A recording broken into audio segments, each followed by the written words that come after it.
मोदी फिर बने पीएम तो क्या बदलेगा? भारतीय अमेरिकी लेखक ने बताया, भाजपा के दोबारा आने पर भारत को कैसे होगा फायदा। प्रधानमंत्री नरेंद्र मोदी के दोबारा चुने जाने के बाद भारत को अगले 5 साल में स्थिरता मिलेगी, क्योंकि उन्होंने विकास पर ध्यान केंद्रित किया है।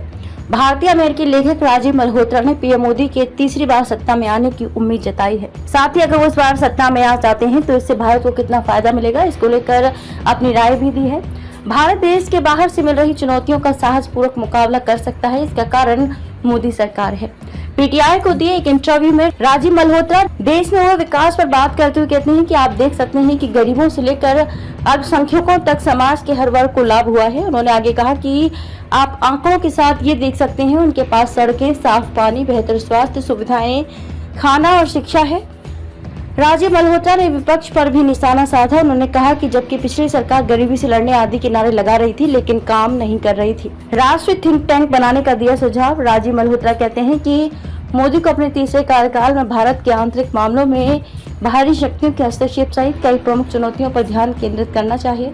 उन्होंने कुछ संवैधानिक संसाधनों को आगे बढ़ाते हुए एक राष्ट्रीय थिंक टैंक बनाने का सुझाव दिया, जो जाति, धर्म और जातिता के बावजूद सभी भारतीयों को समान अधिकार और लाभ थे।